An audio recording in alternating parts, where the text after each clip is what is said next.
अस्सलाम वालेकुम। आपको माय वॉइस हॉरर सेंटर में खुशामदीद। अगर आप मेरे इस चैनल पर न्यू हैं तो आप मेरे चैनल को सब्सक्राइब करके बेल नोटिफिकेशन को ऑन कर दें ताकि आप तक पहुंचती रहे मेरी नई वीडियोस की नोटिफिकेशन। चलिए आज की कहानी का आगाज़ करते हैं, जिसका नाम है पुजारी। इसमें कोई शक नहीं था कि इस सरकारी महकमे में बद्रीनाथ जिस पोस्ट पर था वो ऐसी थी कि किसी की भी निगाह उस पर पड़ती तो उसके अंदर एक हसरत पैदा हो जाती थी कि काश ये जगह उसे मिल जाए। बकौल किसी के ये दौलत की कान थी, रिश्वत लेने के लिए इससे अच्छी जगह पूरे महकमे में और कोई नहीं थी। लेकिन लोग अफसोस करते थे कि इस सीट पर बद्रीनाथ जैसा गधा बैठा हुआ है। अलबत्ता इस गधे की आला हुक्काम की निगाहों में बड़ी कदर थी, क्योंकि सभी जानते थे कि बद्रीनाथ रिश्वत नहीं लेता। फिर जब लाला भभूति प्रसाद के यहाँ बद्रीनाथ के माता पिता बद्रीनाथ का रिश्ता लेकर गए तो लाला भभूति प्रसाद ने उन्हें हाथों हाथ लिया। वो ज़माना साज थे, दुनिया को जानते थे और ये भी जानते थे कि बद्रीनाथ दौलत के ढेर पर बैठा हुआ है। अलबत्ता बद्रीनाथ बड़ा परेशान सा था, क्योंकि उसने भी एक बार श्रद्धावती को देख लिया था। श्रद्धावती उसकी निगाह में अप्सरा थी। दूध जैसा सफ़ेद रंग, शरबत जैसी आँखें, गुलाब की पत्तियों जैसे होंठ और इंतहाई मुतनासिब भरा भरा बदन। वो तो किसी राजमहल में जाने के काबिल थी, जबकि बद्रीनाथ का रंग सांवला, नक्कुश भद्दे, अलबत्ता कसरती जिस्म का मालिक था। उसे अपनी बदसूरती का पूरा पूरा एहसास था। दबी दबी ज़बान में माँ से कहता था, माँ आज मैं आपसे कुछ कहना चाहता हूँ। हाँ बोल। आप मेरी शादी भगवती प्रसाद की बेटी श्रद्धा से करना चाहती हैं। अरे देखेगा तो दांतों में उंगलियां दबा लेगा। घर में चिराग की तरह रोशन हो जाएगी। वो इतनी सुंदर है, मैं दिखाऊंगी तुझे, मैंने देखा है उसे। तो फिर माताजी मेरी उसके साथ जोड़ी सजेगी नहीं। क्या बक रहा है रे? माँ ने उसे घूरते हुए कहा। माताजी जोड़ी कम से कम एक जैसी होनी चाहिए। उसके सामने मैं बहुत बदसूरत हूँ। बदसूरत हूँ तेरे दुश्मन बेटा। भगवती प्रसाद और उनके धर्मपत्नी यूं हाथों हाथ बढ़ा कर लेंगे तुझे।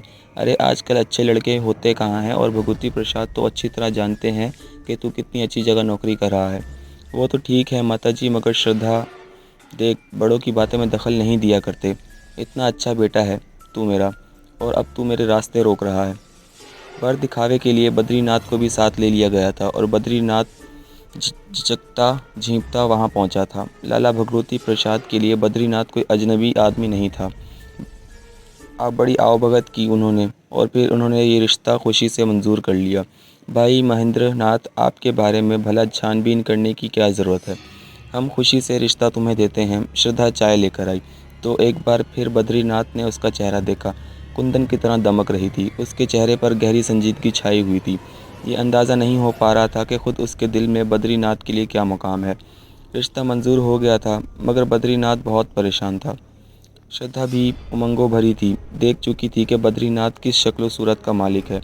माँ ने कहा, श्रद्धा आपने देखा है बद्रीनाथ को? आपने देख लिया माताजी? हाँ बेटा। आप खुश हैं?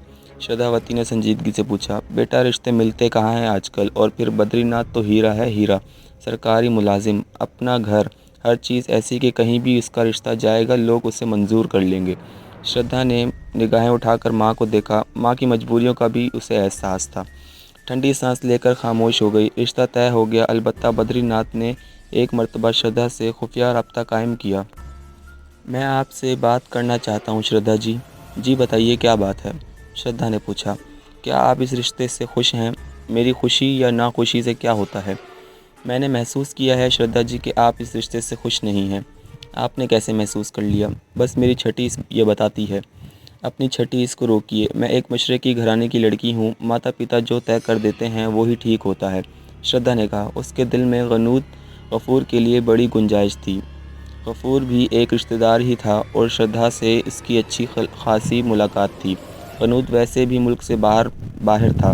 घराना तो उसका भी दरमियाना ही था, लेकिन गनूद घर से बाहर रहकर काम कर रहा था और उसकी तरक्की के भी बहुत ज़्यादा इम्कानात थे। शक्ल सूरत का भी अच्छा था, लेकिन जाहिर है ये तमाम बातें श्रद्धा अपने माता पिता से कह नहीं सकती थी। बहरतौर शादी हो गई और श्रद्धा बद्रीनाथ के घर आ गई। उजले अरूसी में भी बद्रीनाथ ने श्रद्धा को देखते हुए कहा, मैं जानता हूँ श्रद्धा कि मैं तुम्हारे काबिल नहीं, और यकीन करो मैंने अपने माता पिता से मना किया था कि मेरी शादी तुम्हारे साथ ना करें। हमारी जोड़ी सजेगी नहीं, लेकिन अब मजबूरी है। मजबूरियों पे सब्र करना पड़ता है। श्रद्धा की बात ने बद्रीनाथ के दिल पर एक नया ज़ख्म डाल दिया। श्रद्धा ने सच ही कहा था और ये सच बहरहाल कबूल हाले कबूल करना था।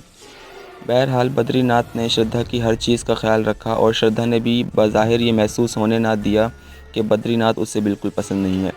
जब कभी श्रद्धा मायूस होती या उदास होती तो बद्रीनाथ उससे यही कहता कि कसूर उसका नहीं है। श्रद्धा ने कभी भी इस बात का इज़हार नहीं किया था कि वो बद्रीनाथ को बेकसूर समझती है। अलबत्ता उसने छोटी छोटी ख्वाहिशों का इज़हार शुरू कर दिया। सारी बातें अपनी जगह हैं बद्री, मगर इंसान की अपनी खुशियाँ तो पूरी होनी चाहिए। मुझे बताओ श्रद्धा, ये छोटा सा घर, ये मुझे नापसंद है। ज़िंदगी की कोई भी तो उमंग नहीं है यहाँ। बूढ़े माता पिता, माता जी बीमार रहती हैं, उनकी तीमारदारी करो। मैंने कुछ और ख्वाब देखे थे बद्री, और यकीन करो मेरे ख्वाब मेरे माता पिता की थोड़ी सी कोशिश से पूरे हो सकते थे। कई रिश्ते थे मेरे लिए जो अच्छे घरानों के थे। मुझे माफ़ करना बद्री, भगवान ने मेरी शक्ल सूरत जितनी अच्छी बनाई है इसके तहत ये रिश्ते मुझे मिल ही जाने थे, पर माता पिता के सामने ज़ुबान नहीं खोल सकी। मैं तुम्हारे लिए और क्या कर सकता हूँ श्रद्धा, मुझे बताओ। क्या घर में एक गाड़ी भी नहीं होनी चाहिए? अरे बाप रे बाप, गाड़ी, और वो भी हमारे घर में? तुम्हारे घर में हो या ना हो, लेकिन भगवान अगर मेरी तकदीर ना फोड़ता तो मेरे घर में ज़रूर होती। श्रद्धा ने ये कहा और ख़ामोश हो गई। फिर कुछ अरसे बाद कौशल पैदा हो गई। श्रद्धा एक बेटी की माँ बन गई थी। हैरत की बात यह थी कि कौशल अपनी माँ की तरह खूबसूरत थी। फिर प्रदीप पैदा हो गया और यहाँ भी बद्रीनाथ को मूंगी खानी पड़ी। बेटा पैदा हुआ था, अगर बाप की शक्ल का होता तो बद्रीनाथ को दुनिया में कोई अपना साथी महसूस होता, लेकिन बेटा भी गोरा चिट्टा और अच्छे नकूश का मालिक था, वो भी माँ पर ही गया था। बहरहाल वक्त गुजरता रहा। फिर बद्रीनाथ की माँ का इंतकाल हो गया। बाप रह गया था, लेकिन बाप भी बीमार था। बद्रीनाथ गुजारा करता रहा। श्रद्धा पहले दिन ही से उन लोगों से घुली मिली नहीं थी। वो अपने आप को अलग थलग ही रखती थी और अलग थलग ही समझती थी। उससे मिलने जुलने वाले भी उसके मैके के लोग ही थे। ससुराल वालों में अव्वल तो कोई नहीं था, लेकिन अगर बद्रीनाथ के कोई जानने वाले आते तो दोबारा ना आने का तहिया करके जाते, क्योंकि श्रद्धा उनके साथ अच्छी तरह पेश नहीं आती थी। उसने एक भी दिन बद्रीनाथ को ऐसा नहीं दिया था जिससे बद्रीनाथ को दिल कोई खुशी का एहसास होता। वो ठंडी सांस लेकर ज़िंदगी गुजार रहा था और वो अपनी किस्मत पर शाकिर था। फिर बाप का भी इंतकाल हो गया। मरते वक्त बाप ने कहा था, बेटा बद्रीनाथ, शायद हमसे गलती हुई, तूने ठीक ही कहा था। श्रद्धा उनमें से नहीं जो तकदीर के लिखे को कबूल कर लेती हैं। उसने कभी ना तेरी माँ के साथ अच्छा सलूक किया और ना तेरे साथ। खैर, भगवान से दुआ है कि तेरा जीवन सुखी गुजरे। बद्रीनाथ का जीवन जितना सुखी गुजर रहा था उसका उसे पूरा पूरा एहसास था। जब वो श्रद्धा के करीब होता तो श्रद्धा आंखें नहीं खोलती थी। बद्रीनाथ ने कितनी ही बार महसूस किया था, लेकिन बहरहाल वो सब्र के साथ वक्त गुजार रहा था। श्रद्धा अब भी अपने दोस्तों और सहेलियों के साथ खुश रहती थी। उसके कई मर्द दोस्तों का भी उसके घर में आना जाना था। बद्रीनाथ ने कभी एतराज़ नहीं किया था। अलबत्ता कितनी ही बार उसके दिल में ये ख्याल पैदा हुआ था कि श्रद्धा ने अपने दोस्तों के सामने भी उसकी बेइज्जती करती थी, और उसकी दोस्त लड़कियां बद्रीनाथ को देखकर हंसती थीं।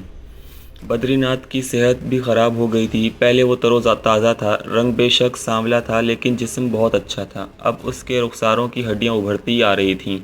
कमज़ोरी तो उससे कोई नहीं थी, लेकिन फिर भी वो अपने आप को बड़ा कमज़ोर महसूस करता था, क्योंकि कोई सहारा था नहीं। फिर एक दिन उसकी 6 साला बेटी ने अपनी तोतली ज़बान में कहा, पापा मुझे गाड़ी चाहिए। मेरी सारी दोस्तें कार में स्कूल आती हैं, बस मैं ही हूँ जो वैगन में स्कूल जाती हूँ। नहीं बेटा, वैगन में तो बहुत से बच्चे होते हैं। वो सब गरीब हैं पापा, हम गरीब क्यों हैं?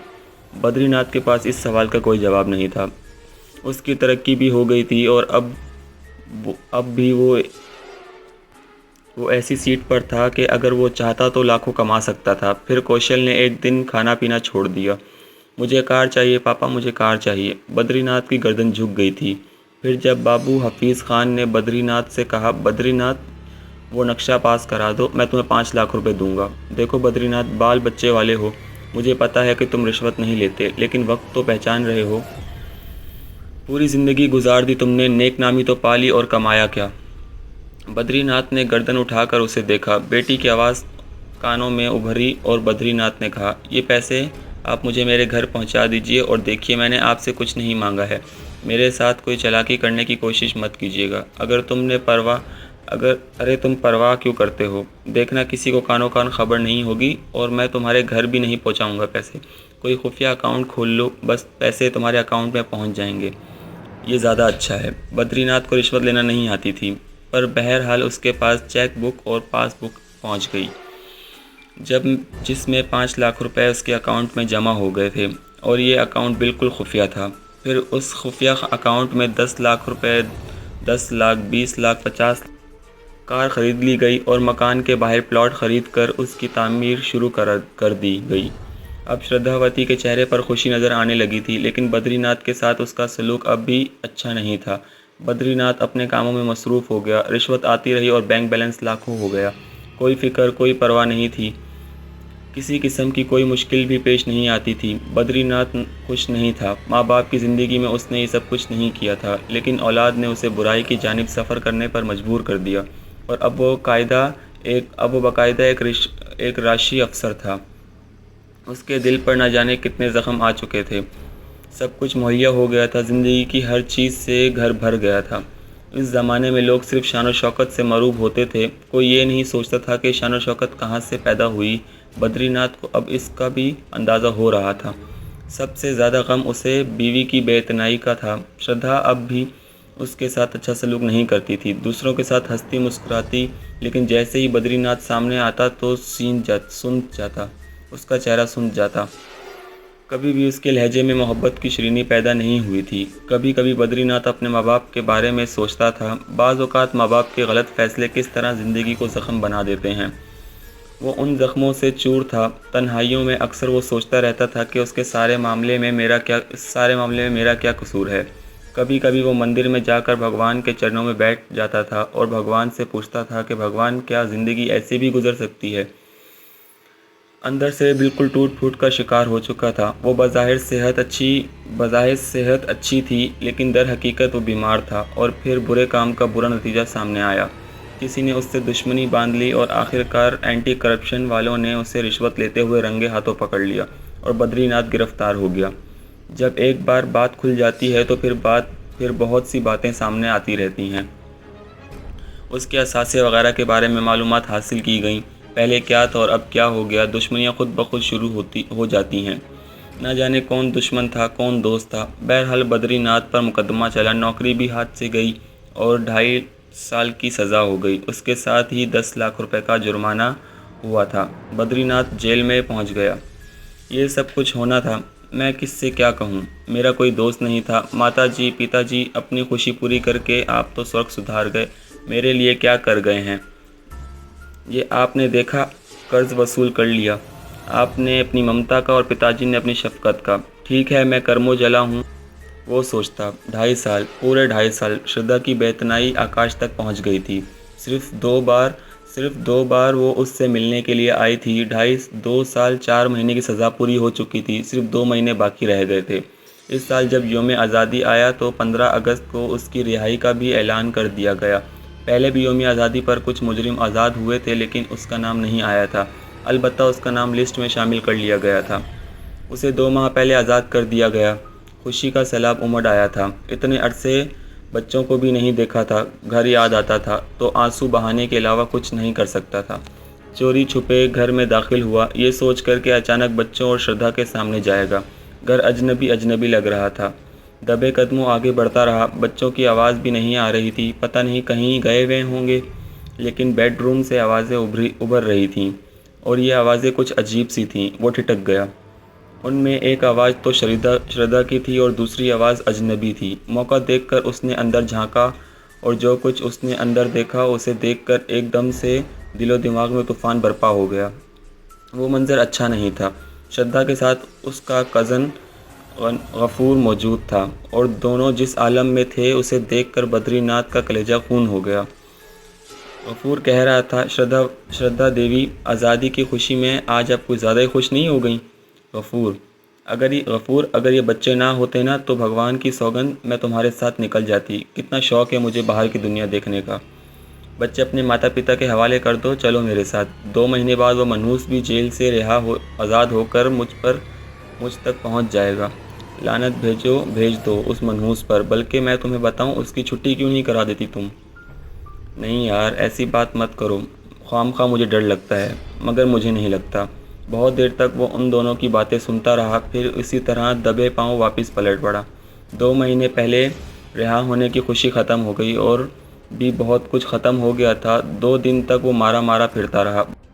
बच्चों को भी देखने का दिल नहीं चाह रहा था, लेकिन ना जाने क्या क्या सोचकर आया था, मगर अब कुछ रहा भी तो नहीं था।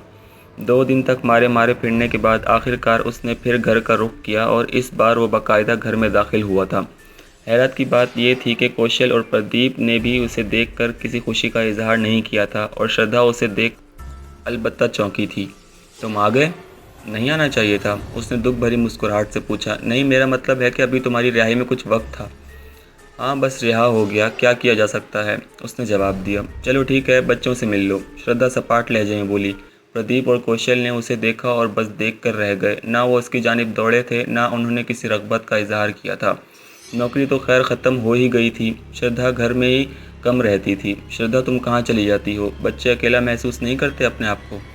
तुम तो अंदर चले गए। ज़िंदगी की तमाम उलझनों से मुझे निमटना पड़ता है। बहुत से मामलात हैं जिन्हें सरअंजाम देती हूँ और फिर घर से बाहर निकलना बहुत ज़रूरी है मेरे लिए। क्यों, ये बता नहीं सकती। लेकिन बद्रीनाथ जानता था कि इसके लिए घर से बाहर निकलना क्यों ज़रूरी है। उसने बच्चों से पूछा, कौशल, ये गफ़ूर अंकल कब से यहाँ आ रहे हैं? बहुत दिन हो गए पापा, मामा उन्हीं के साथ रहती हैं, अब वो किसी होटल में रहते हैं। मामा अक्सर उनके साथ होटल में जाकर रहती हैं और हम लोग यहाँ अकेले होते हैं। तुम्हें डर नहीं लगता? नहीं, अब तो हम आदी हो गए हैं। इससे पहले कुणाल अंकल आया करते थे, वो तो काफ़ी अरसे तक हमारे घर में भी रहे। कुणाल अंकल कौन हैं? अंकल हैं, और कौन हैं? अब नहीं आते? नहीं, जब गफूर अंकल आए तो उन दोनों की लड़ाई हुई, मारपीट भी हुई और बस उस वक्त से कुणाल अंकल ने आना बंद कर दिया, क्योंकि मामा ने गफूर अंकल की साइड ली थी। ठीक। फिर एक दिन गफूर आया, बद्रीनाथ से भी मिला। बद्रीनाथ ने बाज़ाहिर खुश इखलाकी का सबूत ही दिया था, लेकिन गफूर के अंदाज में बड़ी सर्द महरी थी। उसने कहा, क्या इरादा है? अब कोई नौकरी वगैरह करोगे? सरकारी नौकरी तो ख़त्म हो गई।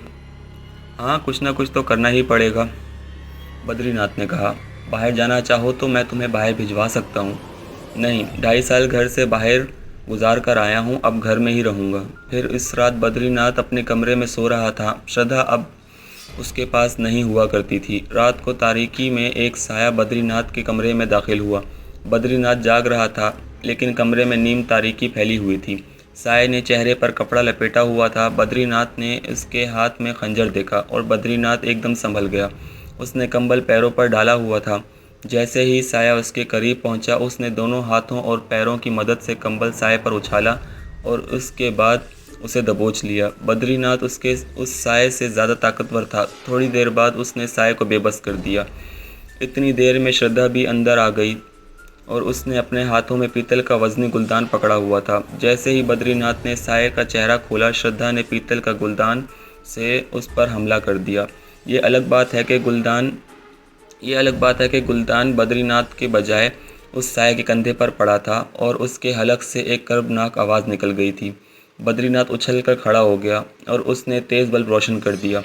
रोशनी में उससे गफूर का चेहरा नज़र आया, जिसने लपक कर खंजर उठा लिया था, लेकिन बद्रीनाथ ने फ़ौरन ही पिस्तौल निकाल कर सीधा कर लिया। 6 गोलियां हैं इसमें, 3 तुम्हारे लिए और 3 तुम्हारे लिए श्रद्धा। क्या ख्याल है? गफूर की तो हवा ही ख़राब हो गई, बद्रीनाथ ने पिस्तौल के ट्रिगर पर हाथ रखते हुए कहा। तब गफूर ने जल्दी से खंजर फेंक दिया और हाथ उठा दिए।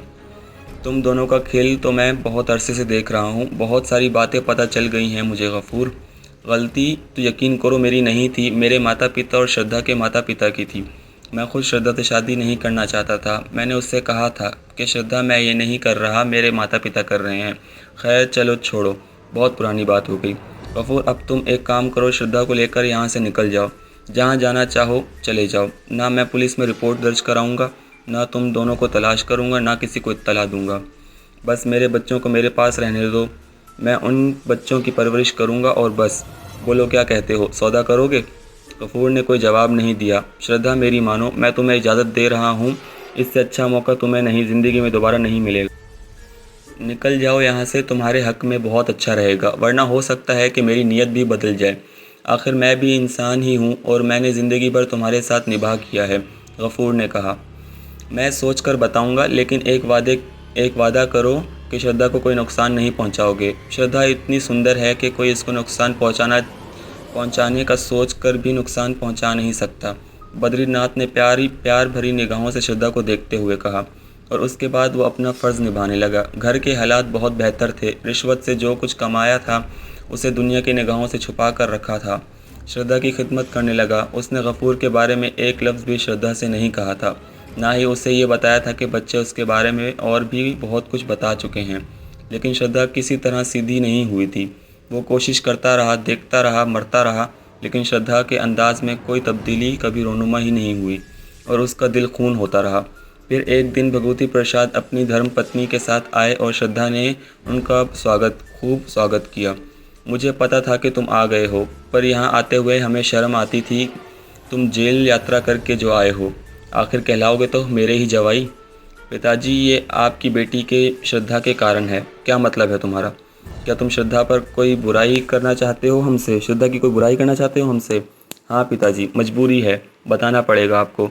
क्या बकवास कर रहे हो पिताजी? ये आपसे जो भी कहेगा झूठ कहेगा, श्रद्धा ने उसे घूरते हुए कहा। कहना क्या चाहता है ये? भगवती प्रसाद ने कहा। खुद तो किसी काबिल है नहीं, मनहूस कहीं का, मुझ पर इल्ज़ाम लगाता रहता है। गलती हमारी है बिटिया, वाकई बहुत बड़ी गलती की हमने। सोचना समझना चाहिए था हमें तुझ जैसी सुंदरी इसके हवाले करते हुए। बद्री, तूने इसकी कदर नहीं की। ऐसा ही है पिताजी, हो सके तो उसे समझा लीजिए। इसने गफ़ूर के साथ मिलकर मुझे कत्ल करने की कोशिश की थी। पिताजी, ये इतना आसान नहीं है, समझा दीजिए इसे। थाने में मुकदमा दर्ज करा दे इसके बारे में। देखूंगा कितना बड़ा मर्द है तू। हमारे भी हाथ पाँव हैं बेगैरत। अब ये इल्ज़ामात लगाएगा मेरी बेटी पर। भगवती प्रसाद कुछ सुनने को तैयार ही नहीं थे। बद्रीनाथ ने एक ठंडी सांस लेकर खामोशी इख्तियार कर ली। एक बार फिर वो भगवान के मंदिर पहुंच गया। ऐ भगवान, क्या चाहता है मुझसे? बताओ मुझसे क्या चाहते हो? क्या करूं और सब्र करूं? बच्चे मुझसे अलग हो गए, सब कुछ अलग हो गया। भगवान, क्या क्या था, क्या हो गया? क्या करूं मुझे बताओ। घर छोड़कर बाहर निकल जाऊं, संसार को त्याग दूं? मुझे कुछ तो बता दो, क्या करूं मैं? और इस रात भगवान ने अपना फैसला दे दिया। रात के खाने पर श्रद्धा मौजूद नहीं थी। बच्चों को भगवती प्रसाद अपने साथ ले गए थे और वो नानी नाना के यहाँ थे। अलबत्ता रात को श्रद्धा ने उसके साथ ज़रा सा मुख्तलिफ सलूक किया। कॉफ़ी बना रही हूँ, पियोगे? उसने पूछा। वो कॉफ़ी की शौकीन थी, लेकिन दर्जनों बार उसने कॉफ़ी बनाई थी और लेकर अपनी जगह बैठ गई थी। आज पहली बार उसने पेशकश की थी। तुम अपने हाथ से जहर भी पिलाओगे तो वो भी पी लूँगा, कॉफ़ी क्या चीज़ है, उसने कहा। और श्रद्धा के होठों की मुस्कुराहट ने उसे शुबे का शिकार कर दिया। वो अपने कमरे में आ बैठा। थोड़ी देर बाद श्रद्धा कॉफ़ी के 2 कप लेकर अंदर आ गई। उसने एक कप उसके सामने रख दिया और दूसरा कप लेकर जल्दी जल्दी उसके घूंट भरने लगी ताकि कॉफ़ी झूठी हो जाए। सॉरी श्रद्धा, एक गिलास पानी मिलेगा? उसने पूछा। लाती हूँ, श्रद्धा ने कहा और अपना कप हाथ में लिए हुए बाहर निकल गई। बद्रीनाथ ने इधर उधर देखा और जल्दी से अपनी जगह से उठकर कॉफ़ी का कप वॉशरूम में ले जाकर कमोड में उलट दिया और जल्दी से बाहर आ बैठा। कॉफ़ी का कप उसने इस तरह रखा था कि श्रद्धा को नज़र न आ सके। श्रद्धा पानी लेकर आई तो उसने पानी तक ना पिया और गिलास एक तरफ रखकर कॉफ़ी की प्याली होंठों से लगाते हुए बोला, रख दो श्रद्धा, बाद में पीऊँगा। असल में कॉफ़ी से निकलने वाली भीनी भीनी खुशबू ने मुझे बेहिस कर दिया और मैंने कॉफ़ी पी ली। पानी बाद में पी लूँगा। श्रद्धा ने कोई जवाब नहीं दिया। कॉफ़ी का कप अब भी उसके हाथ में था वो कुर्सी पर बैठकर उसके छोटे छोटे सिप ले रही थी। बद्रीनाथ भी उसी तरह की अदाकारी कर रहा था जैसे वो कप से कॉफ़ी पी रहा है। फिर उसने कॉफ़ी का कप एक तरफ रख दिया और आंखें फाड़ने लगा। यूँ लग रहा जैसे उस पर गशी सी तारी होती जा रही है। श्रद्धा के होंठों पर मुस्कुराहट फैल गई। कहो बद्रीनाथ, कैसा लग रहा है? अजीब सा श्रद्धा, अजीब सा। ये मुझे क्या हो रहा है? मेरे सीने में शदीद जलन होने लगी है। वैसे तो भगवान तुम्हें इस संसार में भेजकर भूल ही गया था। तुम्हारी वापसी का और कोई ज़रिया नहीं था। चुनाचा मैंने सोचा कि मैं ही तुम्हारी मुश्किल हल कर दूं। श्रद्धा, मुझे क्या हो रहा है? तुमने कहा था ना जान कि मैं अपने हाथों से तुम्हें जहर भी पिला दूंगी तो तुम पी लोगे, तो मैंने ये तुम्हारी ख्वाहिश पूरी कर दी। क्या मतलब? कॉफ़ी में जहर मिला हुआ था और अब तुम सुकून की नींद सो जाओगे। हमने बंदोबस्त कर लिया है कि तुम्हारी मौत को खुदकुशी करार दिया जाएगा। सारा इंतज़ाम है हमारे पास। गफूर, आ जाओ, अंदर आ जाओ। देखो महाराज, श्री बद्रीनाथ जी परिलोक सुधार रहे हैं। गफूर मुस्कुराता हुआ अंदर आ गया। बद्रीनाथ मुसलसल अदाकारी कर रहा था और वो अपने दोनों हाथों से अपना सीना मसल रहा था और उसके चेहरे पर कर्ब के आसार थे, लेकिन भरा हुआ पिस्तौल उसके तकिए के नीचे मौजूद था। गफूर अंदर आया और उसने मुस्कुराते हुए कहा, जानम, आखिरकार हम अपनी कोशिशों में कामयाब हो ही गए। जाइए श्रीमान जी, भगवान आपका इंतज़ार कर रहा है, गफूर ने कहा। साथ साथ चलेंगे गफूर, श्रद्धा, साथ साथ चलेंगे। बल्कि ऐसा करो तुम लोग चलो, मैं बाद में आता हूँ, अभी तो मेरे बच्चे छोटे हैं, देखो क्या होता है। ये कहकर उसने पिस्तौल निकाल लिया। श्रद्धा चौंक पड़ी। बद्रीनाथ ने एकदम अपने आप को संभाल लिया था। गफूर भी फटी फटी आंखों से पिस्तौल देख रहा था, जिसका रुख उसके सीने की जानिब उठा हुआ था। हाँ गफूर कुमार महाराज, आखिरकार तुमने अपना वक्त आखिरी समय बुला ही लिया। चलो ठीक है, बातें करने से कोई फ़ायदा नहीं, बहुत ऐश कर ली तुमने, चलो जाओ। ये कहकर बद्रीनाथ ने पिस्तौल से फायर कर दिया। निशाना गफूर का सीना था। 3 गोलियां गफूर के सीने में उतार कर उसने श्रद्धा की तरफ देखा, जो पथराई सी गई थी और फटी फटी आंखों से उसे देख रही थी। बहुत चाहा था मैंने तुझे श्रद्धा, बहुत कोशिश की कि तू ठीक हो जाए। अरे पागल, चाहत ही तो संसार में सब कुछ होती है, बाकी चीज़ें तो बात की होती हैं।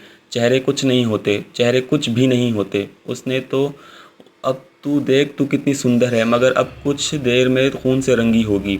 चल अब जा, क्या कहूँ तुझसे। 1 2 3 फायर हुए। पहली फायर पर श्रद्धा की चीख निकली थी, लेकिन बाद के 2 फायर होने पर उसकी आवाज़ भी ना निकल सकी और वो गफूर के ऊपर ढेर हो गई। बद्रीनाथ अपनी जगह से उठा, थोड़ी देर तक सोचता रहा। फिर उसने टेलीफोन के पास जाकर पहले भगवती प्रसाद के नंबर डायल किए। रात का वक्त था। फ़ोन काफ़ी देर से उठाया गया और भगवती प्रसाद की नींद बासी आवाज़ सुनाई दी। कौन है, क्या बात है? पिताजी, मैं बद्रीनाथ बोल रहा हूँ। क्या हुआ, खैर है? खैर नहीं है पिताजी, हमने आपको समझाया था पर आप नहीं माने। चलिए ठीक है, आकर अपनी बेटी और उसके आशिक की लाश उठा कर ले जाइए। एक बात आपसे कहता हूँ, मैंने बहुत से चेक साइन करके रख दिए हैं, बच्चों के लिए ज़रूरत पड़ेगी। जिन जिन बैंकों में अकाउंट्स हैं वहाँ से पैसे निकलवा लीजिए। कौशल और प्रदीप के लिए आपको बड़ी रकम की ज़रूरत पड़ेगी। क्या क्या बात कर रहा है तू? आ जाइए, दूसरा फ़ोन मैं पुलिस को कर रहा हूँ, आप कहाँ तकलीफ़ करेंगे। ये कहकर बद्रीनाथ ने फ़ोन बंद कर दिया और फिर उसने पुलिस स्टेशन फ़ोन किया। वहाँ भी यही हुआ था, देर से फ़ोन उठाया गया था। यार कमाल है, आप लोग तरक्की के मौके कितनी जल्दी ज़ाया कर देते हैं। जल्दी आ जाइए इंस्पेक्टर साहब, एक कातिल आपको दोहरे कत्ल पर अपने आप को गिरफ़्तार करने की दावत दे रहा है। कौन हो तुम? नशे में हो? क्या बकवास कर रहे हो?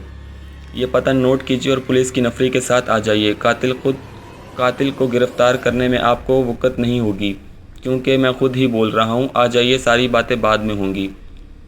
और फिर उसके बाद बद्रीनाथ को गिरफ़्तार कर लिया गया। उसने बड़े पुरखलूस अंदाज में अपनी बीवी और उसके आशना के कत्ल का एतराफ़ किया था। भगवती प्रसाद और बाकी लोग जो धाड़े मार रहे थे, वो उनका अपना काम था। सारी कार्रवाई के बाद बद्रीनाथ को लॉकअप में पहुंचा दिया गया।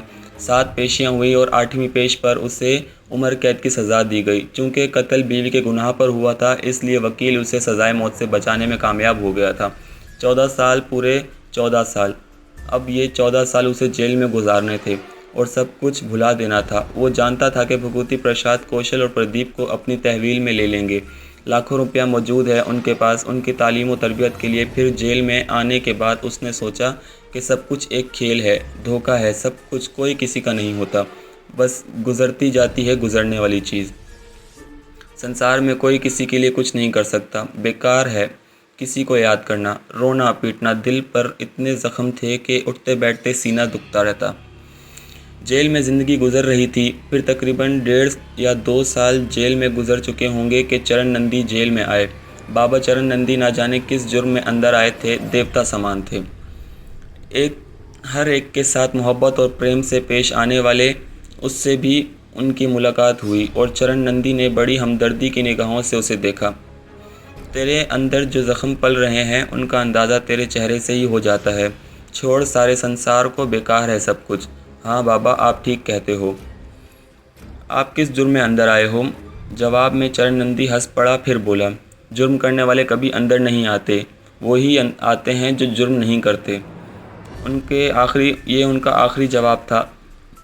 वक्त गुजरता रहा, बहुत से कैदियों से दोस्ती हो गई और फिर ये जेल उसे अपना घर ही महसूस होने लगी।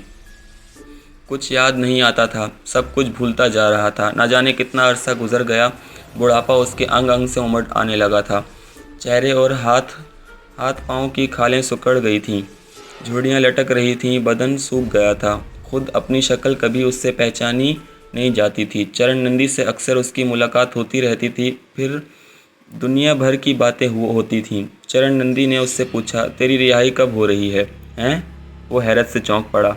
हाँ, 11 साल तो मुझे हो गए हैं तेरे साथ, बल्कि ज़्यादा ही हो गया होगा। बूढ़ा हो गया है तू मेरे देखते ही देखते। रिहाई तो मिलेगी तुझे। मैं कहाँ जाऊँगा? मेरा तो अब कोई नहीं है इस संसार में नंदी बाबा।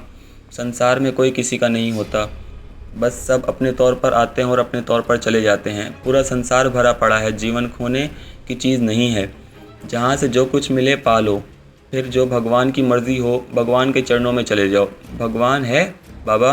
क्या मतलब? मेरा मतलब है कि भगवान नाम की कोई चीज़ है तो सही, इनकार नहीं कर सकते, पर उसकी सोच क्या है ये भगवान ही जाने। मैं तुझे एक जगह बताऊं, नाम है उसका गंगनपुरी। बड़ी अजीब जगह है, देखने के काबिल। पहाड़ों के बीच खिलौना रखा हुआ है, बल्कि रख दिया है भगवान ने। गंगनपुरी में एक पहाड़ी दो मंदिरी कहलाती है। क्या कहलाती है? दो मंदिरी। वहाँ एक पहाड़ की चोटी पर दो मंदिर हैं। एक का नाम है भूत कुंडल और दूसरा स्वामी मंदिर कहलाता है। दोनों ही एक दूसरे से जुड़ी हुई हैं।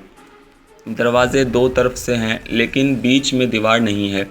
क्या ही मज़े की बात है। वो वहाँ दो मुजस्मे हैं, एक विष्णु भगवान का मुजस्मा और दूसरा राम राम राम। चरण नंदी के चेहरे पर खौफ के आसार पैदा हो गए। ये तो बड़ी दिलचस्प बात बताई आपने चरण नंदी जी।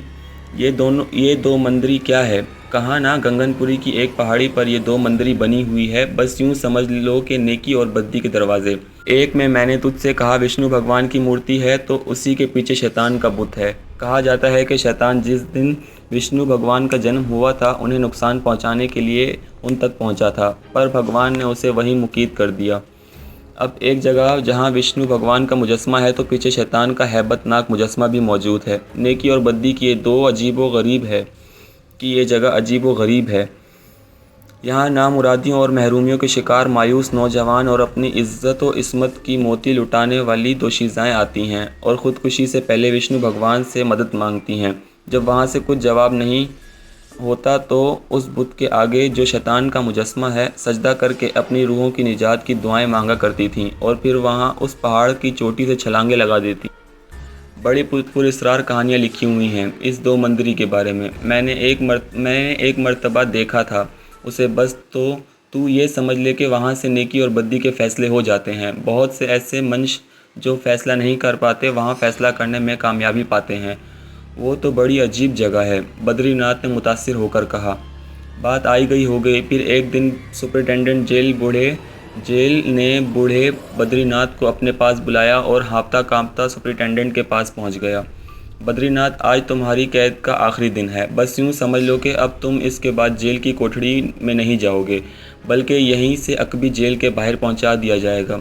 ये कुछ रकम है, अपने पास रख लो, तुम्हारे काम आएगी। बद्रीनाथ, तुम्हारी पूरी ज़िंदगी यहाँ जेल में गुजर गई है और तुम्हारा पूरा रिकॉर्ड बताता है कि तुम एक बहुत अच्छे इंसान हो। ये फ़ैसला करना मुश्किल होता है कि बद्रीनाथ कौन अच्छा है और कौन बुरा। तकदीर सबके बारे में एक ही कहानी कहती है। बहरहाल, हो सके तो अपनी ज़िंदगी को बेहतर बनाने की कोशिश करना। ये तुम्हारे कपड़े हैं, शायद अब तुम्हें ना आए, लेकिन जेल की तरफ से तुम्हें ये कपड़े भी दिए जा रहे हैं। जाओ, इन्हें तब्दील कर लो और इसके बाद जेल से बाहर निकल जाओ। मगर मैं कहाँ जाऊँगा जेलर साहब? मेरा तो पूरा जीवन इधर ही गुजर गया है। जवाब में जेलर मुस्कुरा दिया और फिर बोला, अक्सर कैदी यही कहते हैं, लेकिन बहरहाल जाना तो होता है ना। चलो जाओ, नहा धोकर कपड़े बदल लो। बद्रीनाथ को बहुत अजीब लग रहा था। माजी की बेशुमार बातें उसे याद आ रही थी। श्रद्धा जो बहरहाल उससे नफ़रत करती थी और आखिरकार खुद ही अपनी नफ़रत का शिकार हो गई। हाँ, उसे प्रदीप और कौशल याद आते थे। पता नहीं वो दोनों किस हाल में हों। जेल से बाहर आया तो सब कुछ अजनबी अजनबी लग रहा था। कोई बात समझ में नहीं आ रही थी। सारे शहर का नक्शा बदल चुका था। न जाने किस तरह जतन करके वो अपने घर तक पहुंचा। घर के नक्शे में भी तब्दीली थी। लेकिन बहरहाल उसने अपना घर पहचान लिया था और धड़कते दिल के साथ उसने घर के दरवाजे की बेल बजा दी। उधेड़ उम्र का एक आदमी बाहर निकला और उसे अजीब निगाहों से देखने लगा। क्या बात है भाई? उसने सवाल किया। जी वो यहाँ बद्रीनाथ रहता था। उसके बच्चे। कब की बात कर रहे हो भाई? 8 साल से तो मैं यहाँ रह रहा हूँ। यहाँ कोई बद्रीनाथ नहीं रहता था। आप लोग रहते हैं? बद्रीनाथ ने मायूसी से बोला। हाँ, और हम, मेरा मतलब मेरे बेटे ने ये घर पंडित कृपाराम से ख़रीदा था और कृपाराम कब से यहाँ रहते थे हमें नहीं मालूम। बड़ी मेहरबानी भाई, बद्रीनाथ ने कहा। यहाँ से मायूस होने के बाद उसने भगवती प्रसाद के घर का रुख किया था। बच्चे भगवती प्रसाद के पास ही होंगे, उसने सोचा था। भगवती प्रसाद के बारे में पता चला कि कोई 11-12 साल पहले उन्होंने ये घर बेच दिया और कहीं चले गए। कहाँ गए उसका कोई पता नहीं है। उसने ठंडी सांस ली और वहाँ से भी वापस पलट पड़ा। अब कोई ठिकाना नहीं रहा था। कोई ऐसी शक्ति नहीं थी उसके पास जिससे वो अपने बच्चों के बारे में मालूम कर सके। फिर रेलवे की शेड में एक बेंच पर बैठे बैठे उसने सोचा कि उसने बच्चों को क्या अचार डालना है। श्रद्धा ने तो बच्चों को ज़हनी तौर पर उससे बिल्कुल ही अलग दूर कर दिया था और अब तो वो जवान हो गए होंगे, सब कुछ भूल गए होंगे। भगवती प्रसाद अगर ज़िंदा भी हुए तो उन्होंने कौन सा उसको बच्चों को सब कुछ याद दिलाया होगा। बेकार है, सब कुछ बेकार है। ज़िंदगी के जितने भी दिन बाकी हैं तन्हा ही गुजारने होंगे। और फिर वो सड़कों पर मारा मारा फिरने लगा। जो थोड़े बहुत पैसे थे उसके हाथ में उन्हें खर्च करता रहा। कहीं दिल नहीं लग रहा था। उस शहर की हवाएं उसे जहरीली लग रही थीं। वो बस इधर उधर मारा मारा फिरता था। हुलिया इतना ख़राब हो चुका था कि बाज़ औक़ात तो लोग उसे फ़कीर समझकर पैसे देने की कोशिश करने लगते थे। वो हाथ जोड़कर कहता, भाई मैं फ़कीर नहीं हूँ, मुझे कुछ नहीं चाहिए। एक दिन रेलवे स्टेशन पर बैठा हुआ था कि एक ट्रेन आई, उस पर चढ़ गया और डब्बे में जा बैठा। थोड़ी देर के बाद ट्रेन चल पड़ी। सफ़र जारी रहा। टीटी ने भी उसे फ़कीर समझ लिया था, चुनाचा उससे टिकट भी नहीं मांगा। बराबर में बैठे हुए एक घराने ने खाने के वक्त उसे खाने के लिए दिया। पूरियाँ भाजी। उसने दोनों हाथ फैलाकर ये चीज़ें ले लीं। सफ़र जारी रहा।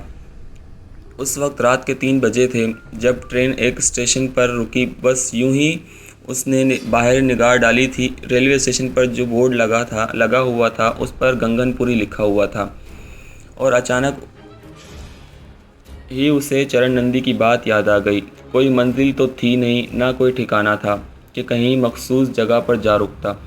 गंगनपुरी पर उतरना पड़ा। उसे 2 मंदिर के बारे में भी याद था। स्टेशन पर चंद और मुसाफिर भी उतरे थे। थोड़ी देर के बाद आगे बढ़ गई और वो इधर उधर देखने लगा। यहाँ सर्दी कुछ ज़्यादा थी। वैसे भी पहाड़ी मकाम था और स्टेशन के खुले हुए हिस्सों से दूर दूर तक धुंध में लिपटी हुई पहाड़ी नज़र आ रही थी। गंगनपुरी, 2 मंदिर। चलो भाई, दुनिया में कोई तो अपना ठिकाना है नहीं, देख लेते हैं कि 2 मंदिर भी क्या चीज़ है। ये सोचकर वो रेलवे स्टेशन से बाहर की जानिब निकल पड़ा। शहर जैसा भी था, साफ़ सुथरा था। रात के 3 बजे थे। स्टेशन के सामने वाली सड़क पर दोनों तरफ लाइट्स लगी हुई थीं।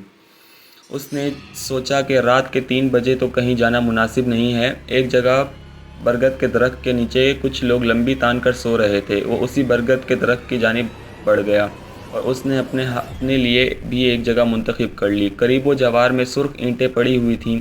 एक ईंट सर के सिरहाने रख कर वो लेट गया और सोचों में डूब गया। चरण नंदी की बातें उसके दिमाग में आ रही थीं और वो सोच रहा था कि वो 2 मंदिर को देखेगा कि वो क्या चीज़ है। दिल में कोई उमंग थी नहीं। नाउम्मीदी और परेशानियों ने इस तरह उसके वजूद को जकड़ रखा था कि बस थकन, थकन और सिर्फ थकन। इस थकन के अलावा उसकी ज़िंदगी में और कुछ बाकी नहीं रह गया था। लेकिन दिल की किसी गोशे में एक उम्मीद ज़रूर थी कि जिए और जीता रहे। पता नहीं क्यों ये एहसास उसके दिल में मौजूद था। दुनिया ने उसे जो कुछ दिया था बहुत ही भयानक था। कभी कभी उसके दिल में ये एहसास उभरता था कि अपने साथ होने वाली नाइंसाफ़ियों का इंतकाम लड़े इस दुनिया से। लेकिन अपने कमज़ोर और नहीफ वजूद को देखकर उसे अपने ख़्याल पर ख़ुद ही हंसी आ जाती थी। मैं तो कुचला हुआ इंसान हूँ। जिसके अंदर जीने ही का हौसला बेदार हो जाए तो बहुत बड़ी बात है। भला मैं किसी से क्या इंतकाम ले सकता हूँ। कभी कभी वो ख्वाब देखने लगता था कि ऐसे ख्वाब जिनमें वो एक इंतहाई ताकतवर इंसान की हैसियत से हो और दुनिया उसके सामने बेबसी के कहके लगा रही हो। ऐसे ख्वाब से उसे ज़िंदगी का हौसला उसे ज़िंदगी का हौसला देते थे। आह! काश कहीं से उन ख्वाबों की तकमील हो जाए। शहर गगनपुरी एक खूबसूरत पहाड़ी शहर था। दूसरी सुबह वो एक कमज़ोर और लाचार इंसान की हैसियत से वहाँ से आगे बढ़ गया। जेल से जो उसे थोड़ी बहुत रकम मिली थी वो अभी तक उसके पास मौजूद थी। शक्ल और सूरत ही से फ़कीर मालूम होने लगा था और अभी तक लोग उस पर तरस खाते रहे थे। उस एहसास ने भी उसे दुखी कर दिया था कि अब नौबत ये आ गई थी कि लोग उसे भीख देने लगे थे। गर्ज ये कि ज़िंदगी से बड़े दुख मिले थे। वो दूसरे दिन गगनपुरी में निकल गया। दो मंदिर के बारे में उसे बहुत सी जगहों से मालूमात हासिल हुई थी। फिर वो एक ऐसी जगह पहुंचा था जहां से दो मंदिर को देखा जा सकता था। खासी बुलंदी पर था। यहाँ भी वो वही कहानियाँ थीं जो कि दो मंदिर में एक तरफ नेकी का देवता विष्णु है और दूसरी तरफ का इलाका भूत कंडल कहलाता था। यह खासी मशहूर जगह थी और लोग अक्सर यहाँ आया करते थे। भूत कंडल के दामन में गहरी खाई थी जहाँ पहले से मालूमात के मुताबिक नामुरादियों और महरूमियों के शिकार मायूस नौजवान अपनी इस्मतों की मोती लुटाने वाली दोशीज़ाएँ खुदकुशी के लिए आ जाया करती थीं। वो इस बुत के आगे खुदकुशी करने से पहले सजदा रेज़ होते और अपनी रूहों की निजात के लिए दुआएं मांगा करते थे और फिर उन शोला बार आंखों से निकलती हुई शुआओं से महसूर होकर उस चोटी से छलांग लगा दिया करते थे। बहरहाल ये सारी कहानियाँ उसने सुनी। दिल में जो एहसास था और जो चरण नंदी ने कहानियाँ सुनाई थीं वो उसके जहन में ज़िंदा हो गई थी। फिर सरे शाम ही हल्की हल्की बूंदाबांदी होने लगी। माहौल में तारीकी छा गई, लेकिन उसे उन तमाम बातों की परवाह नहीं थी। रात के घोर अंधेरे में बिजली के कूंदों का सहारा लेता हुआ वो एक पुरस्कार साए की मानंद पहाड़ की बुलंदियों की जानिब रेंगने लगा। रफ्तार बहुत ज़्यादा तेज़ नहीं थी, लेकिन उसके ऊपर एक अजीब सी दीवानगी सवार थी। लेकिन ऐसा महसूस होता था जैसे बादलों की घन गरज और मूसलाधार बारिश का शोर उसके लिए कोई अहमियत नहीं रखता था, जो थोड़ी देर पहले ही शुरू हुई थी। आखिरकार पहली चोटी पर किसी हद तक दम लेकर वो उस वीरान मंदिर की जानिब चल पड़ा, जो न जाने कितने ज़माने से यहाँ मौजूद था। यहाँ रात तो रात, दिन के सन्नाटे में भी इधर से गुज़रते हुए दहशत की थरथरी बदन में दौड़ जाती थी। फिर उसके अलावा उस बारे में जो उसने पुरस्कार कहानियाँ सुनी थी वो अपनी जगह एक अलग ही हैसियत रखती थीं। वो एक पुरस्कार साए की तरह बिजली की चमक में लिबादा ओढ़कर एक बदनुमा शक्ल इख्तियार कर चुका था। लंबे कदो कामत का मालिक, कमज़ोर और नईफ उम्र रसीदा, झुर्रियों से भरा हुआ चेहरा लिए वो आहिस्ता आहिस्ता मंदिर की शिकस्ता दीवारों के दरमियान से गुज़र रहा था। गुज़रता हुआ आखिरकार उस दो मंदिर में दाखिल हो गया। इस बार मैंने कोई फ़ैसला नहीं किया था कि वो कौन से दरवाज़े से अंदर जाएगा।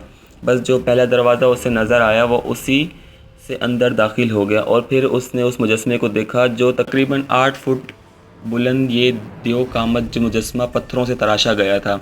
इंतहाई भयानक चेहरा, लंबे नोकीले दांत, शोले बरसाती आंखें, बड़े बड़े नाखून और बाहर को निकली हुई ज़ुबान।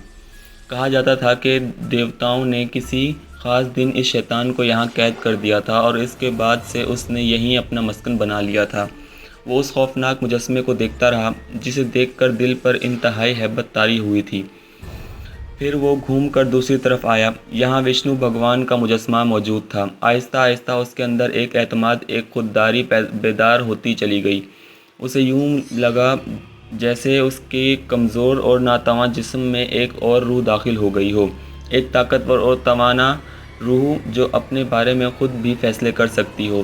तभी उसकी आवाज़ उभरी, विष्णु भगवान, अजीम विष्णु भगवान, तू जानता है मेरा जीवन कैसे गुजरा? मैंने नेकियों से जीवन का आगाज़ किया था और नेकियों ही के सहारे ज़िंदगी गुजारता रहा था। तू जानता है कि सारे संसार में मैं जीने के लिए अपने आप पर नहीं बल्कि अपनी नेकियों पर भरोसा किया था। मेरी माता ने, मेरे पिता ने मेरे लिए जो कुछ कहा और किया और कहा, मैंने उसे अपने जीवन का मकसद समझ लिया। पर मेरा जीवन जिस तरह से भी गुज़रा तू जानता है। मैं नहीं जानता विष्णु भगवान कि मुझे क्या करना चाहिए। अगर तू समझता है कि इस संसार में जीने का मुझे कोई हक़ नहीं है तो तू मुझे हिम्मत दे कि मैं आगे बढ़कर इस खाई में कूद जाऊं। तू जानता है कि मेरा सारा जीवन ज़ख्मों से चूर है। ना तो मेरी ज़िंदगी में कोई साथी है। मेरे बच्चे भी मुझसे छिन गए हैं। मेरी चलती फिरती लाश मेरे लिए बोझ बनकर रह गई है और आज मैं ये तय कर निकला हूँ कि आज मेरा फ़ैसला या तो तू करेगा या फिर भूत कुंडल का बासी सांवली महासावली। विष्णु भगवान, अगर तू मुझे खुद नहीं मिलता तो मैं अपनी नापाक रूह सांवली के हवाले करके मुतमईन हो जाऊंगा। बोल मेरे लिए क्या फ़ैसला है, उसने कहा और घुटने टेक कर अपनी निगाहें विष्णु के बुत के पथरीले जिस्म की जानिब मरकूज़ कर दीं।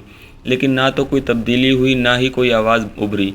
अलबत्ता आसमान पर बिजली ज़ोरों शोर से कड़क रही थी और बादलों की गरज से पहाड़ियाँ गूंज रही थीं। वो प्यासी निगाहों से विष्णु भगवान को देखता रहा और फिर अपनी जगह से उठकर दूसरी तरफ आ गया। खौफनाक मुजस्मा उसे अजीब निगाहों से देख रहा था। तब उसके मुंह से आवाज़ निकली, भूत कुंडल के बासी, बुराइयों के मरकज़, मैं जानता हूँ कि तू बुराई का देवता है, तू सावली है, तू गुनाहों का मस्कन है, मगर मैं तेरे दामन में पनाह लेना चाहता हूँ। विष्णु भगवान ने मुझे कोई सहारा नहीं दिया। तू ए मरदूत, मुझे तेरे दामन की पनाह चाहिए। बोल बोल, क्या तू मेरी बेकरार रूह की कुर्बानी कबूल कर सकता है? बोल, मुझे जवाब दे, जवाब दे। उसी वक्त महाबुद्ध के शिकस्ता गुंबद में एक आवाज़ उभरी, हाँ हाँ, मैं तुझे अपने चरणों में स्वीकार करता हूँ। उसकी निगाहें बुद्ध के चेहरे पर पड़ी तो उसने देखा कि उसकी आंखों से चिंगारियाँ निकल रही थीं और उसकी थूथनी से लटके हुए होंठ हिल रहे थे। हज़ारों लाखों साल से तेरे जैसे मेरे चरणों में आते हैं और मेरे सामने अपने गुनाहों का इकरार करके अपनी बेकरार रूहों का तोहफ़ा पेश करते हैं। तूने भी ऐसा ही किया है। मैं अपनी रियाया में ज़्यादा से ज़्यादा इजाफ़ा चाहता हूँ। तूने मेरे हुजूर अपनी रूह का तोहफ़ा पेश किया है, इसलिए मेरे कर्म का वरिया तेरे लिए जोश में आ चुका है और मैं तुझे कुत्ते की मौत मरने के बजाय एक रंगीन ज़िंदगी बख्शने का इरादा रखता हूँ। एक ऐसी तवील तरीन ज़िंदगी जो हैरत अंगेज़ होगी, और सिर्फ यही नहीं बल्कि हुस्न लाजवाल के साथ तेरे शबाब की वापसी। दौलत बेपनाह, दौलत, ऐशो आराम, ताकत, जाहो हशमत और वो कुछ जो तुझे दुनिया से नहीं मिला। क्या समझा? मैं तुझे वो सब कुछ देने को तैयार हूँ। ये कोई धोखा नहीं था, कोई ऐसी आवाज़ नहीं थी जो उसके अंदर से उभर रही हो, बल्कि हैबतनाक मुजस्मा अपनी आवाज़ में बोल रहा था। क्या तू मुझे धोखा तो नहीं दे रहा? सांवली भूत कंडल के बासी, बोल, क्या तू मुझे धोखा तो नहीं दे रहा? मेरी मजबूरियों का मजाक तो नहीं उड़ा रहा? क्या तू नहीं जानता कि तेरे भगवान के बाद मैं दूसरी लामहदूद ताकतों का मालिक हूँ? क्या मेरे बारे में तूने नहीं सुन रखा कि भगवान मेरे बारे में ख़ुद आजिज़ है? फरिश्ते अब भी मुझसे खौफ खाते हैं। क्या तू नहीं जानता कि इस वक्त तेरे सारे संसार में सबसे बड़ी हुकूमत मेरी ही है? क्या तू नहीं जानता कि खुदा के बंदे अब खुदा की खुदाई से निकल कर मेरी खुदाई का इकरार करने लगे हैं? क्या तू नहीं जानता कि सारी नेकियों की कुव्वतें मेरे आगे सर झुका कर खड़ी हो गई हैं? संसार में हर जगह मेरा ही बोलबाला है। ये कहकर भूत कुंडल के बासी ने एक भयानक कहका लगाया और पहाड़ों की चोटियां थरथरा उठीं। बूढ़ा बद्रीनाथ घबरा कर सजदे में गिर गया। तभी दोबारा वो आवाज़ उसे सुनाई दी, खड़ा हो जा बद्रीनाथ, खड़ा हो जा, उठ जा। आज से तू मेरे चेलों में से एक ख़ास चेला शुमार कर लिया गया है। क्या समझा? बद्रीनाथ आहिस्ता आहिस्ता ज़मीन से उठकर खड़ा हो गया। उसके कदम डगमगा रहे थे, आवाज़ थर्रा रही थी। फिर उसने कहा, बता ए अजीम ताकत, मुझे क्या करना है? मुझे वो रास्ता दिखा जिसका तूने मुझसे वादा कर रहा है। सुन, जो कुछ मैं तुझसे कह रहा हूँ उसे गौर से सुन।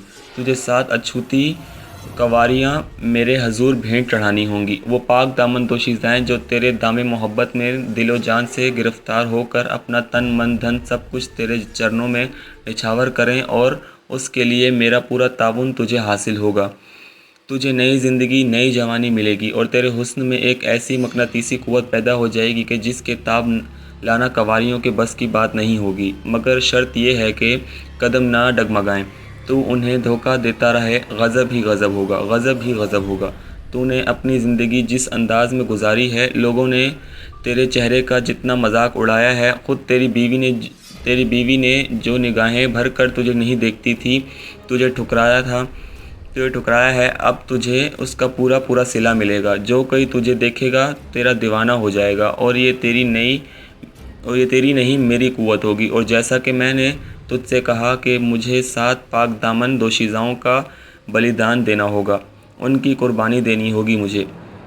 बोल, क्या तुझे ये बात मंजूर है? 3 बार अपने मुंह से मंजूर है, मंजूर है, मंजूर है कह। हाँ, मुझे मंजूर है, मुझे मंजूर है। ए अजीम ताकत, मुझे मंजूर है। बूढ़ा बद्रीनाथ कांपता हुआ बोला। उसके बाद तू जो कुछ होगा वो एक कमाल की शख्सियत होगी। तेरा हुस्न, तेरा शबाब, तेरी दौलत लाजवाल बन जाएगी। एक ऐसी कि दुनिया उसे देखेगी और तुझ पर रश्क करेगी। क्या कहता है? मुझे ये कुर्बानियाँ कहाँ और किस तरह देनी होंगी? महासावली, इसी जगह, यहीं मेरे कदमों पर। भूत कंडल की बांसी की आवाज़ उभरी। मगर कैसे, किस तरह देनी होगी ये कुर्बानी? उसके लिए तुझे फ़िक्रमंद नहीं होना चाहिए। और कुछ ए अज़ीम, और कुछ।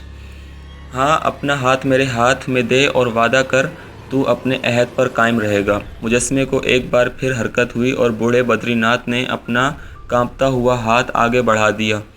मैं वादा करता हूँ ए अज़ीम ताकत, कि मैं मरने तक अपने कौल से नहीं फिरूँगा। मैं वादा करता हूँ, मैं वादा करता हूँ। ये अल्फाज अदा करके बद्रीनाथ को महसूस हुआ कि उसकी पलकें झुकती जा रही हैं। फिर उसकी आंखें बंद हो गईं और उसे अपने बदन में एक तग़यीर का एहसास हुआ। उसके अंदर एक इनकलाब अज़ीम नमूदार हुआ और कुछ ही लम्हों के बाद वहाँ बजाय एक नहीफ़ और नादार बूढ़े के एक तवील कामत नौजवान, जो हुस्न जमाल में बेमिसाल था और रानाई का मरका बना हुआ था, खड़ा था। उसके जिस्म का लिबास भी बिल्कुल तब्दील था, एक हसीन लिबास, और उसके साथ ही अचानक तेज़ रोशनी नमूदार हुई और पुरस्रार शुआएँ चारों तरफ से नमूदार हुईं। अब उस भयानक मुजस्समे के हाथ में एक आईना था, जिसे आहिस्ता आहिस्ता वो नौजवान के सामने ला रहा था। बद्रीनाथ ने अपनी सूरत देखी और उसे देखकर खुद शिद्दत से हैरान रह गया। तूने देखा कि तू क्या से क्या बन चुका है। बोल, क्या तेरे तस्वुर में भी कभी ये हुस्न जमाल आया था? बद्रीनाथ अपनी सूरत खुद आईने में देखकर शिश्तर रह गया था। इतने हसीन, नकूश, दूध जैसा सफ़ेद रंग, बड़ी बड़ी काली स्याह गहरे आँखें, गहरे घने और स्याह बाल, एक निगाह जो उसे देखकर हैरान रह जाए। क्या ये मैं ही हूँ? उसके मुंह से आहिस्ता से निकला। हाँ, ये तू ही है। तुझे जो कुछ बताया जा रहा है उसे गौर से सुन। इस कायनात में दीन धर्म जो कुछ भी है, सब बेमकसद है। अब इस वक्त तू यहाँ से जाएगा। जो पता तुझे बताया जा रहा है वो अपने जहन में रखना। तेरा रुख एक बस्ती की जानिब होगा। बात यहीं तक महदूद नहीं है। मैं तुझे वो इज़्ज़त व मकाम दूंगा जिसका तूने ख्वाब में भी तसव्वुर नहीं किया होगा। अपने हुस्न जमाल को देख और सोच कि तू क्या है। जिस आबादी का मैं नाम ले रहा हूँ उसका नाम आज़म नगरी है। मैं तुझे वहाँ क्यों भेज रहा हूँ उसके बारे में तुझे अभी पता नहीं चलेगा। आज़म नगरी में ये तफसील मैं तुझे बाद ही में बताऊँगा। हाँ, कुछ और बातें तुझे बताई जा रही हैं, मसलन ये कि तू आज़म नगरी में एक बहुत बड़े इंसान की हैसियत से फ़रोख्श होगा। चाँद की 14वीं रात को तुझसे इंसानी शक्ल व सूरत छीन ली जाएगी और तू एक खूनख्वार चीते की शक्ल इख्तियार कर लेगा। इस रात तू अपनी कमीनगाह से बाहर निकलेगा और चाँद नज़र आते ही तू आसपास की बस्तियों में चीर फाड़ शुरू कर देगा, तबाही और फिर बर्बादी फैलाएगा। जिस कदर इंसानों को अपनी दहशत और खूनरेज़ी का निशाना बना सकता है, तू ये काम करेगा। उस वक्त तेरे जिस्म पर ना गोली असर करेगी, ना बम, ना कोई हथियार, और जो तू ख्वाहिश करेगा वो पूरी होगी। और जब तू देखेगा कि चाँद डूब रहा है और रोशनी फैल रही है, तू सीधा कमीनगाह यानी अपने घर का रुख करेगा, जो तेरे लिए मखसूस कर दिया गया है। ये तेरा पहला अमल है। और सुन, अब इसके बाद जब तू यहाँ से जाएगा और जो कोई तुझे मिलेगा, तू समझ ले कि वो मेरा ही हरकारा या हरकारी होगी। उसकी पहचान ये है कि उसकी आँखों का रंग गहरा सब्ज़ होगा और होंठ किसी बैरूनी मदद के बगैर बिल्कुल सुर्ख। ये समझ ले कि तेरे लिए मुकम्मल तौर पर मखसूस कर दी गई है। और जब तू पहाड़ से नीचे उतरेगा तो वो ही तेरा इस्तकबाल करेगी। बोल, और कोई ऐसा सवाल जो तेरे जहन में गर्दिश कर रहा हो। जो कुछ मैंने देखा है महागुरु, वो ऐसा है कि इसके बाद भला और किसी शय की क्या ज़रूरत रह जाती है। सोच ले, रहम नहीं खाएगा कभी भी किसी पर। 7 कवारियों को मेरी भेंट चढ़ाएगा, बस यही तेरी ज़िम्मेदारी है। अब जा पहाड़ की उन बुलंदियों से नीचे उतर। बारिश अभी थोड़ी देर के बाद रुक जाएगी, लेकिन तुझे अब नई ज़िंदगी का आगाज़ मुबारक हो। भूतकंडल से तू जो कुछ ले जा रहा है, समझ ले बहुत कम ऐसे होते हैं जिन्हें यह मकाम मिलता है। अचानक ही तमाम रोशनियां बुझ गईं। यूं लगा जैसे किसी जगमगाती हुई जगह की लाइट चली गई हो। लेकिन वो देख रहा था, उसे सब कुछ नज़र आ रहा था। वो बद्रीनाथ अब रहा ही नहीं था और ना जाने क्या से क्या बन गया था। भूतकुंडल में महागुरु ने उसे आईना दिखाया था और उस आईने में बद्रीनाथ ने अपना जो सरापा देखा था वो नाकाबिले यकीन था। ऐसा खूबसूरत, ऐसा जवान राना भला किसी ने ख्वाब में भी ना देखा होगा। उसने वापसी के लिए कदम बढ़ाए और फिर आकर उसने विष्णु भगवान का मुजस्समा देखा और उसे ऐसा लगा जैसे विष्णु भगवान की गर्दन झुकी हुई हो। पता नहीं ये उसका एहसास था या फिर ज़माने की हवा। बहरहाल वो पहाड़ी से उतरने लगा। एक एक कदम मजबूत बदन, तवानाई से भरपूर। दो मंदरी में उसे न जाने क्या से क्या मिल गया था। अब ये तो विष्णु भगवान या उसकी तकदीर ही जानती थी कि जो कुछ उसे मिला था उसका नतीजा क्या होने वाला था। पहाड़ की बुलंदियां उतरते हुए उसे कोई वक़्त नहीं हुई, बल्कि अलबत्ता अभी सुबह की रोशनी पूरी तरह नमूदार नहीं हुई थी। माहौल पूरी तरह रोशन नहीं हुआ था। आसमान पर अब भी बादल छाए हुए थे। वो इधर उधर निगाहें दौड़ाने लगा। तभी उसे एक जगह रोशनी सी नज़र आई। ये मध्यम सी सफ़ेदी थी, लेकिन उसके अलावा यहाँ कोई रोशनी नहीं थी। महागुरु ने उसे बताया था कि नीचे उसे कोई मिलेगा। चुनांचे सांवली के कहने के मुताबिक वो उस रोशनी की जानिब चल पड़ा और रोशनी जिस जगह से हो रही थी वहाँ एक शानदार लैंड क्रूज़र खड़ी हुई थी और लैंड क्रूज़र की ड्राइविंग सीट पर लंबे कद व कामत की एक खूबसूरत औरत जिसकी उम्र 30 से 32 साल के करीब होगी, मौजूद थी। सबसे बड़ी पहचान उसकी ये थी कि उसकी आंखें की जगह दो सब्ज़ रंग के मध्यम बल्ब रोशन थे और ये बात भी एक नाकाबिले यकीन सी बात थी कि वो रोशनी उसकी आंखों से ही फूट रही थी। उसने मुस्कुराते हुए उसका खैर मकदम किया और बोली, आज़म नगरी के सबसे दौलतमंद इंसान, आज़म नगरी के सबसे खूबसूरत जवान दिलेर शाह का मैं खैर मकदम करती हूँ। दिलेर शाह? बद्रीनाथ ने हैरानी से कहा। हाँ बद्रीनाथ, अब तुम अपना नाम हमेशा के लिए भूल जाओ। न जाने कितने नाम तुम्हें इख्तियार करना पड़ेंगे। तुम दिलेर शाह हो। आज़म नगरी में अपना पहला फ़र्ज़ पूरा करते करते तुम्हें दिलेर शाही की हैसियत हासिल होगी। आओ मेरे साथ बैठ जाओ, औरत ने कहा और बद्रीनाथ उसके बराबर की सीट पर बैठ गया। खूबसूरत और स्मार्ट औरत ने लैंड क्रूज़र स्टार्ट की और बेआवाज़ लैंड क्रूज़र आगे बढ़ गई। बद्रीनाथ के पास अभी सोचने के लिए बहुत कुछ मौजूद था। उसने औरत से सिर्फ एक सवाल किया, और अगर मुझे तुम्हें किसी नाम से पुकारना हो तो मैं तुम्हें किस नाम से पुकारूं? उसने कहा। सुनालिया, औरत ने जवाब दिया। सुनालिया? बद्रीनाथ ज़रे लब बुड़बुड़ाया। हाँ, और अब चूँकि तुम नए दौर और नई दुनिया में सांस ले रहे हो, इसलिए तुम्हें एक मॉडर्न ज़िंदगी गुजारना होगी। सुनालिया तुम्हारी सेक्रेटरी है। मैं ज़रूरत के मुताबिक ही तुम्हारे पास आया करूँगी। बाकी तुम्हें और बहुत से मराहिल खुद गुज़रना होंगे। बाकी मराहिल से तुम्हें खुद गुज़रना होगा। बद्रीनाथ ने कोई जवाब नहीं दिया। लैंड क्रूज़र का सफ़र कोई 25 मिनट तक जारी रहा था और उसके बाद वो एक अंधेरे में डूबी हुई बस्ती में दाखिल हो गई थी। लेकिन जिस बड़ी इमारत के अजीम आलीशान गेट के सामने वो रुकी थी, उसकी शक्ल सूरत ही देखने की काबिल थी। दो दरबानों ने लैंड क्रूज़र को देखते ही गेट खोला था और सर झुका दिए थे। लैंड क्रूज़र अंदर दाखिल होकर पोर्च में रुक गई और सुनालिया ने नीचे उतरकर उसका दरवाज़ा खोला। बद्रीनाथ भी नीचे उतर गया था। फिर वो पुरवकार कदमों से चलता हुआ सुनालिया के उस अजीम आलीशान इमारत के बड़े से गेट से दाखिल हुआ।